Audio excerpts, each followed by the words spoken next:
Why are engineers so dumb? I'll tell you why. Lazy, arrogant. I took the unconventional path. What are these guys thinking? Like, how could they specify something this way? Like, don't they know that this defies reality? Do you think that's relevant for experience for somebody getting into the real world, that they built one project throughout their 4 years of school? And that's the crux of this whole thing. Welcome to the Ask an Engineer podcast. For this episode, we're going to be talking about something really interesting to me and something from my own personal experience. I actually had a coworker of mine ask this question, and I thought it was too good to pass over.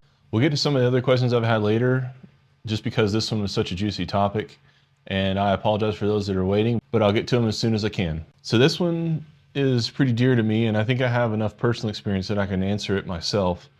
And some other people may have other experiences, so I encourage you to comment and chime in should you have had something different. But one of my coworkers, who up until recently was an operator on the floor, asked me, why are engineers so dumb? And I thought that was pretty interesting because, engineers are typically known as smart people because they got through all these classes, they got the degree, they know how to do a lot of math. So why would you think they were dumb? And are they dumb? That's a good question. So it's really hard to pass this up, and I think it's a viable question, honestly, and it is something that has a really good answer, I feel, and it's something that might need to be addressed in academia. I'm not entirely sure, and I think they do try to address it to a certain degree, and we'll get to that later. But for now, we'll start with the basic reasons for the whole thing. And plus, I'm going to give you my background and explain how I actually am uniquely qualified to answer both sides of this coin. I took the unconventional path to getting to engineering. I actually started with an art degree in sculpture, and I learned a lot of material manipulation, a lot of different things, ways of working, steel working, welding, casting, forging, jewelry making, print making, photography. Like, I got hands-on experience with all this kind of stuff in an art degree. And granted, you're making art with this, but I still got some basic fundamental training on all these hands-on activities.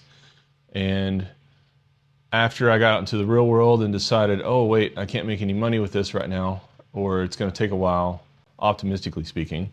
Once I got into the real world, I realized I need to get a job that would pay right now. And so I went into machining, because through all this material training that I got in the art world, I actually learned how to operate a mill and a lathe. So why not leverage that to a real job, was the thought process at the time.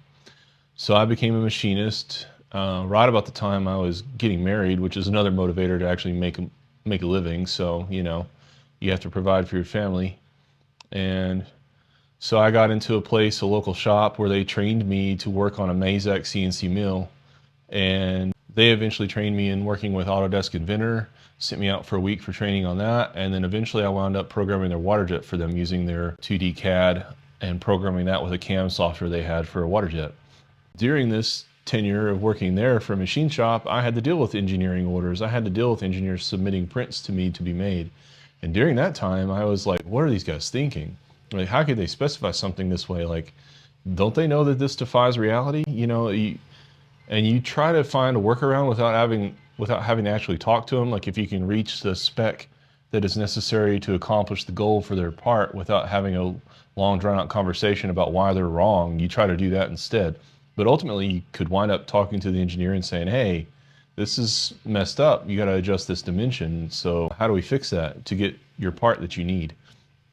And a lot of times they'd be okay. They'd talk you through it. And sometimes you get a guy with an ego on the other side of the line that says, no, it's perfect. I did everything right because I'm smart. You could work through that too, but you have to explain to them the process. You have to educate them a little bit, and then you have to hope they make the right decision and that you can work around it. Or sometimes you could just make the part the best way you knew how anyway, and hope that they didn't even notice that the spec wasn't met, because sometimes that was the case too. So I've been on that side of things, and now I am actually an engineer, so I am also looking at it from the other side these days. So it's interesting to see it from both sides of the same coin. So whenever I was in university, one of the professors said to me, or to the class, that there are two different types of engineering students. There are those who like to work on cars, and there are those who like to work problems in paper. And so I think that's really true, because there are guys who just get really There are guys that just get their jollies off on doing the math problems and figuring out the problems in the homework, and they do it very well. And while you're the one going through it, you're actually jealous of these guys because they're the ones who are getting hundreds on their tests, but they may not necessarily know what a vise is or how to turn a wrench. So, real world gets to laugh at them after that point. So there's two different personalities going through school, and so it's kind of varying experiences coming in. People just decide they want to be an engineer, but they don't necessarily know how to work on anything. So in that, when you have these two different personality types, there are those who are able to design and there are those who are able to build. And sometimes you can, after going through school, you can get the engineer who can design and build and understand the processes of both. And I like to think I'm one of those guys, but I still have my issues. You never know. Sometimes you have to rely upon the guys who are in the shop doing the dirty work for you and making the parts for you. You have to have confidence in what their knowledge and abilities are to get it done for you. Some of these students could have differing experiences throughout their lives. Some may not know what a vise is. Some may actually have worked on cars with their dad. You never know what the experience is prior to getting into school, and all school is going to teach them is how to problem solve and teach them a certain amount of curriculum that they have preset and determined for all students going through the said university. So we'll go through some of the curriculums of the schools, and that's kind of interesting and enlightening as well to help people understand why engineers are so dumb. I went through several curriculums from MIT, Stanford, UT, and my alma mater, Texas Tech. And a lot of them have quite similar things. The top ones, I think MIT, Stanford, and UT are in the top 10 schools of the nation for the US. And so they have different curriculums somewhat. You can tell why they're some of the best because their curriculum has some more experiential related topics, but I'd still bet that they spend more time talking about it than doing. So that's also a problem. So as we go through some of the curriculums here, I'll put it up here on the screen for people to look at. For MIT's curriculum here, they have some similar classes of what I took: mechanics and materials, dynamics and control, thermal fluids, design of manufacturing of electromechanical robotic systems. See that now that sounds quite applicable to the real world, so that's probably pretty good, but I still bet they spend most of their time in a book. They don't actually get hands-on. It's not a lab. Most of the labs are where you do your practical work and get hands-on. The classes are where you talk about the theory and the ideal execution of said topics. A lot of these classes will give you a word problem that gives you a lot of numbers and specs, and you're supposed to put it into a formula, crunch the numbers, and give the correct number as an output and solve that said problem. That's the way all these classes work, really, is that they're not actually solving or building something that entails thermal fluids or mechanics and materials or dynamics. They're actually just crunching numbers to solve a theoretical ideal problem in an ideal state that doesn't entail real world issues or real world variables. As you get through these, you go design and manufacturing 2. See, I hope that's actually entailing with DFM. And I think this is where MIT would shine, is they're talking about how to design something and then manufacture it. I would hope that students who go through this course would actually understand how to do both and therefore consider the manufacturing and the design. So that's something they don't normally teach in other curriculums that I've seen. You got mechanical engineering tools, you got numerical computation, measurement instrumentation, undergraduate thesis, which is interesting. I think some of these are all actually required classes that they have to take. Differential equations, which is, I haven't seen it used a whole lot, but theoretically you use it in control systems and define algorithms to create parameters for automation or robots or other systems and design. And you got product engineering process, so they have another product / considerations for the customer and the end design. So MIT is like getting these students to think about the real end product, the real thing that they're going to be doing. So this is why they're probably one of the best in the nation. So then they have electives where there's like design of ocean systems, design of electromechanical robotic systems, biomechanics and neural control of movement, fundamentals of nanoengineering, energy conservation, elements of mechanical design, product design, energy materials and manufacturing. Then an introduction to manufacturing systems. And I bet that's probably where they talk about CNCs and other types of systems and maybe automation. So they really get down in the dirty work here in MIT. I'd have to talk to an actual MIT student. I'd love if somebody from MIT were to comment on this, we could have a conversation about it. I'd really be curious about your experience at your school and whether you thought it prepared you for the real world. That would be really phenomenal to have some firsthand experience on that. I'd be curious to compare your experience to getting into the real world, into the job market versus somebody else going through another curriculum. So the next one on my list here is UT, and a lot of their stuff actually resembles a lot of the curriculum I had at Texas Tech. So it's broken down into the fall and spring semesters for 4 years. And a lot of the intro stuff is intro to engineering, design, and graphics. So you get to learn CAD. A lot of it's the basic stuff like visual and performing arts, engineering communication, physics, thermodynamics, advanced calculus, mechanics of solids. So mechanics of solids is one of the things I've found the most useful in my experience in the real world, because you're thinking about the stress strain of materials. So if something breaks, you can think about it and analyze why it broke. You can analyze the geometry of why it broke. You can think about the weaknesses of your design, and so it really informs your choices to get it back into manufacturing. So I think mechanics of solids is one of the rare classes that you can actually use very well in the real world if you can make the mental connection to the real world. And then there's materials engineering, which I hope is material science for UT. That actually could be very useful, knowing austenitic, martensitic grain structures of metals and states of materials. So that's useful. But they go on to have machine elements, which could actually be useful, but other things are like heat transfer, mechatronics, which I guess could be controls and robotics, but I'm not sure. There's ME design methodology, so that sounds pretty good, but once again, I think a lot of these classes are where you learn and talk about it. You're not actually doing things with your hands. You're not actually building something. And that's the crux of this whole thing, is that you don't gain real experience unless you are doing it yourself, executing it yourself.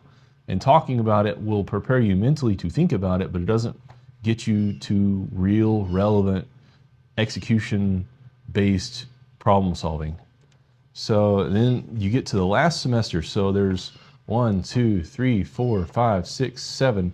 You get through 7 semesters before you get to a design project, where you actually get to design a project and build. They have 2 classes broken down. There's a design project and a design project lab.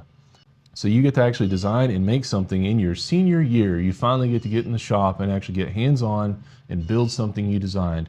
Do you think that's relevant for experience for somebody getting into the real world, that they built one project throughout their 4 years of school?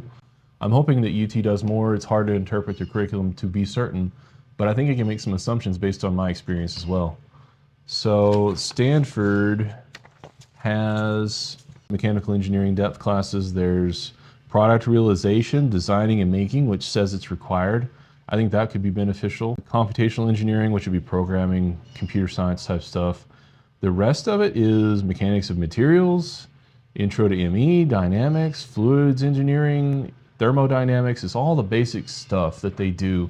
And yes, these concepts are useful in the real world, and it's useful in thinking about things and why things failed for whatever reason, or systems and how they could succeed through your design. But there's not an actual solid execution of real world problem solving within these. It's only giving you the first thought to think about and analyze, which I think it's good, but they deserve more. And I have to point out that a lot of these colleges will have a requirement for a student to either do a co-op or an internship, which means they go and work for a company for at least a semester. And that's exactly hands-on experience for them. That's where they're theoretically supposed to learn how to actually do things and solve things. But here's the reality of how that works. Depending on where you get your internship, you could have engineers that are already overloaded working for a corporation that have their own tasks to work on, and they may not necessarily have all the time in the world to train you on how to use your tools, how to execute your problem solving skills. They may not have time to train you a whole lot. And these interns may get like little tidbits throughout the day of learning, but they have to be there all day to get like an hour's worth of education. They don't necessarily get a whole lot of experience unless they're really hungry and they try to go get it for themselves. But the engineers are supposed to be the ones that help these interns do what they need to do. The engineers should rely upon these interns to do these projects. But in order to be able to rely on the interns, the engineers have to spend extra time to get them up to speed first so they can actually contribute to the whole project. And so sometimes the interns can get left behind. And that is not, it's not really fair. It's just the way it is. Like, corporations are in it to make money. In my manufacturing engineering experience, like, they're in it to keep things from going down. If you have downtime, you're losing money. And so if you're losing money, you don't have time to go do something else and educate. You got to fix what you got to fix, and you got to fix it now. So it's sad, but it's the only way I could see things working. And the interns really need a lot more experience than that. And some of them can stay for semesters or years, which is great. I think those interns are the ones who benefit the most because they get to learn the company, their methods, their red tape, and then they finally get to find their own way of problem solving and solution finding. And then they can get the training wheels off and actually do some real work and actually be ready for the real world somewhat when they get out. So moving on to Texas Tech, I could recite some of this from memory. You got your basic classes like English, chemistry. There's bio-inspired design for engineers, which is actually sounds like a pretty cool credit. There's engineering ethics, calculus, more physics, engineering design graphics. So you're 2 semesters in, a year in, and you're finally getting to learn CAD, which is a good practical skill, obviously. Then there's more math, more thermodynamics, general electrical engineering, which is a good basis for analyzing circuits. That's actually a useful one. Then there's computer-aided analysis, which is number crunching with the programming involved. Solid mechanics. So if you take solid mechanics and combine it with statics, which is the structural part, you can actually analyze the cross-section of a beam and find deflection and do some real good structural analysis to figure out some things. Intro to design. So you're finally in your 3rd year where you get to do intro to design, and you would think that would be actually designing parts and executing them, but you really go over components of machine design and things you can use. Like you go over threads, you go over beams, you go over other structures. You reference back to solids and you reference back to statics. And so you don't actually get to build anything in that. I know that for sure from this curriculum. You don't get hands-on until the very end where you get to do a engineering design project where you're assigned a group of engineers to work with. You were given a problem, either real or hypothetical, and you're supposed to design it, solve it, and the next semester you get to build it. So you're in your last year before you get to get into the shop, and you don't get to get into the shop until after you designed it. And so once you're in the shop, you already have it locked down, and you can do revisions on your drawings, but you still have to build it without ever having built something before, technically speaking. You could be one of the people who worked on cars, and so you might know what a wrench is, but you still don't know most people still don't know what machining is. So you're getting in there, you're going to be making parts to solve a problem. You don't even know the methods of doing so. There is an elective in this program called Manufacturing Processes, which teaches you how to weld, how to machine, how to 3D print, like all these other things that are applicable to everybody. And so there's really only 2 classes in the entire curriculum where you get hands-on experience with tools in a shop making things. And that is the core problem and one of the main reasons as to why engineers are dumb. Engineers do not get hands-on experience within the curriculum, or not very much as an internship, before they get out of school and they're dumped into the real world and they get assigned a task to solve a real problem with real methods, and they're expected to succeed. It's very, very difficult for them to succeed with that basis. And they have to learn once they get out. The engineer's education doesn't end when school is over. You keep learning once you get into the field. Design for manufacturing is a no-joke thing. You have to know how to design it in order to build it, and then building it informs your design, and you have to go back and learn, and you pick up these nuances throughout time where you can build it for fits and tolerances and assemblies so that things will go together without having to do it over and over again. It's a learned and practiced skill, and it takes time. For anybody ever listening to this podcast and you hear birds, the reason why I'm out in my shop and I have trees everywhere, and the birds decide to comment while I'm talking. Can you shut up, bird?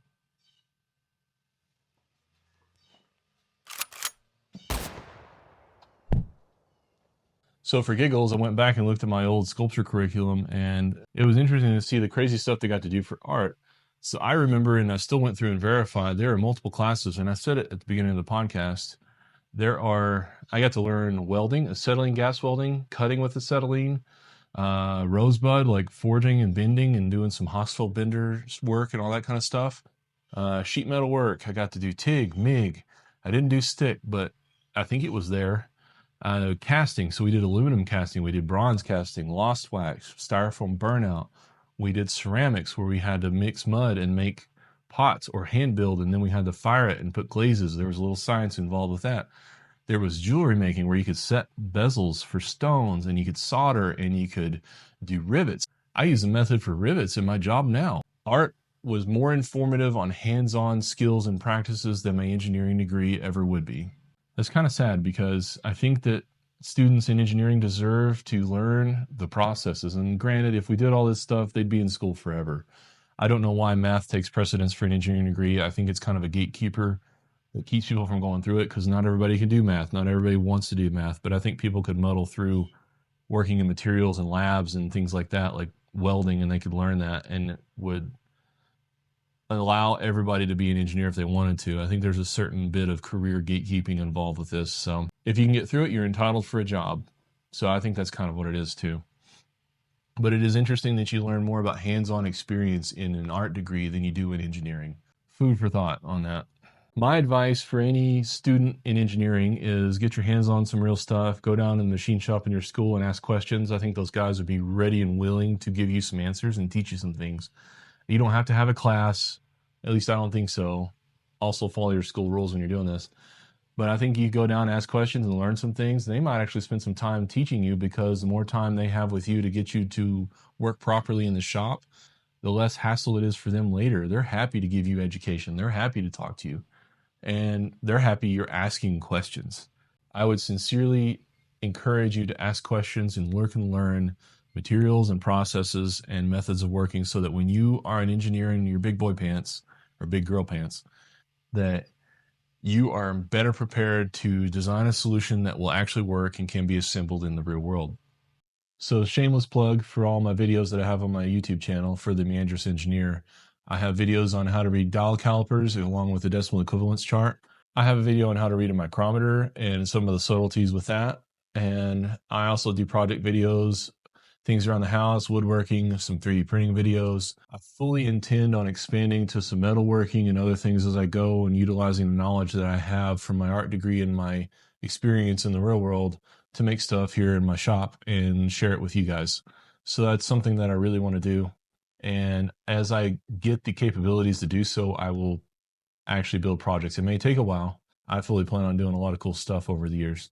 And it's just something I'm going to do as I go. I really like sharing the work that I do and seeing what people think. And I like trying to teach people. Hopefully you can learn something from my projects and maybe I can learn something from you too. One last thing I'd like to say for this podcast and why our engineers are so dumb is I would encourage the machinists, the welders, the fabricators, and the engineers to work together and have a conversation. If you think there's only one way to do things, you're probably wrong. And I think you need to check your ego, both your egos at the door, and just have a conversation. Guys on the floor, you could probably teach the engineers something. Engineers at front, you could probably ask questions and learn quite a bit from the guys that actually do the work every day. So I haven't run into many people with egos. Typically, a lot of engineers come in meek and mild and are looking to learn and do ask questions, and I hope that it remains that way. So I would encourage you to do so and to learn as much as you can. If you're in the real world and you're out of school and you don't know anything, ask questions. If you're about to get out of school and you have some time to learn some things, go and talk to the people that do know how to make stuff. It will help you, I promise. Make up for the lack of experience in your degree plan and learn some real skills to help you get your job done when you get to the real world. You won't regret it. All right, that sums up this episode, and I hope you enjoyed it. Stay tuned for more episodes of Ask an Engineer, and I plan on having some topics like breaker chipping for the shop and a table saw, and talking about dealing with variables and mathematic equations. There's some other stuff coming up. And if you have a question about making, engineering, or anything like that you think I could answer, leave it in the comments, and hopefully I can add it to the podcast. And if you don't ask questions, I'm just going to start making up stuff. I'm going to keep doing this. So we're going to have discussions whether you want to or not. So I'm hoping that this will help people out there somewhere. We can all learn something as we go through life, and I can learn something too. And maybe some of your questions will help me learn something that I hadn't thought about before. So keep them coming, and I'll see you next time. What would you say you do here?